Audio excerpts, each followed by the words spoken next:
Betty Boop Nail Art Tutorial by Hotpinkzebrapolish. Hi guys, in today's video I'm going to be doing this Betty Boop natural nail art design, which is fairly easy and it's a lot of fun and has this amazing sparkly lips, which I fell in love with just that nail on its own. So even if you're not a big fan of Betty Boop, stay tuned for the rest of the nails because they're pretty cute. So I hope you like this design as much as I do, and don't forget to click subscribe to see my future videos as well. Begin by painting your ring and thumbnails white, your index nail black, and your middle and pinky shimmery red. On my ring and thumbnail with acrylic paint, I'm going to be painting Betty Boop's outline with black. So I'm going to start with her heart-shaped face, which actually is more of a square with a bite taken out of the top, just like so. So it's got this indent on the top for her hairline. Otherwise, it's more of a square or a rounded rectangle. And then add a parallel line for her hairline up above. And now I'm going to be working on her arms and her chest and her dress. So I'm going to first start with that one arm on the side. And as you can see, it's got that little indent in it where her elbow is. And then the sweetheart neckline of her dress. And then her other arm on the other side. The picture that I was looking at when I was painting Betty Boop, she was kind of leaning over. So she's got that sort of leaned over shape that's going on right now. And so then her back goes off to the other side of that arm. And then I'm going to be filling in her face with a light nude color or a light peach. And we're just going to be filling in those lines, thinning out any outlines that I see need to be thinned out or adjusted. This would be the best time to do that. And then I'm also going to be filling in her arms and that little bit of back that shows above her dress behind her.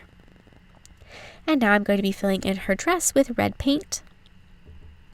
You could hold off on doing this because you're also going to need to fill in her lips with red if you don't want to get the color out twice, but I think it's easier to do it in advance just so that you can see what you have left. It's a little easier, up to you. So now I'm going to be filling in her hair with some black paint, and I know that this doesn't quite have the look, but we're going to add that now by adding 3 little flicks of our brush and then 2 at the bottom on the outside of her hair, just like this. And these are because she's got this kind of wild, crazy hairdo. And so then we also have to add the outlines for her hoop earrings.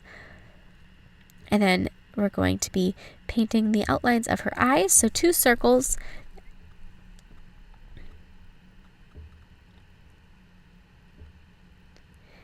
And then give her her nose and her mouth and her eyebrows. And then you also have to add those little bits of hair that kind of curl over her forehead as well. Fill in her eyes with white. And then add details like the red in her lips, the little part of her hair with light peach, gold in her earrings. And then I'm going to be touching up my outlines and adding things like eyelashes.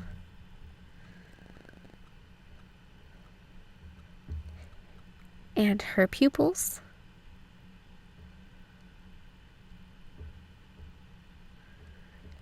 And then I'm going to cover her dress with the same shimmery red I used on my middle and pinky nails. So then on my index nail with some white paint, I'm going to start by painting the shape of a kiss mark. So I'm going to start with the upper lip, and it's sort of like a stretched out M shape. So if you look at it, you can see the 2 bumps of the M, and then I'm going to add a stretched out U shape underneath, filling in for the bottom lip. And then I'm going to paint over the white with red. And the reason I painted white first and then I'm adding red is because if you do red on top of black, the black is going to show through and you're going to get sort of a muddy burgundy. If you put white underneath it, the red is really vibrant and shows up beautifully, and it's this bright appearance. And then I'm going to cover all the acrylic paint with some shimmery red nail polish that I used on the other nails. And each layer is important. You wouldn't want to skip the acrylic paint underneath it because once again, the red isn't going to appear as vibrant and as rich.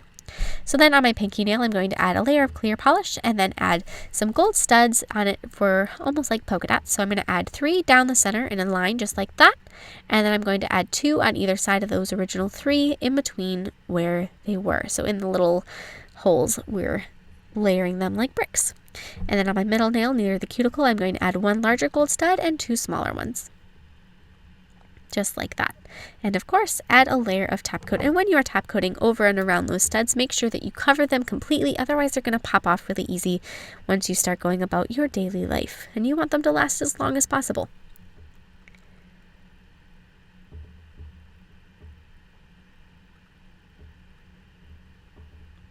Thank you so much for watching. I hope you like this design. Please share any recreations with me on Facebook, Twitter, and Instagram. I would really like to see them. And I will see you in my next video. Bye!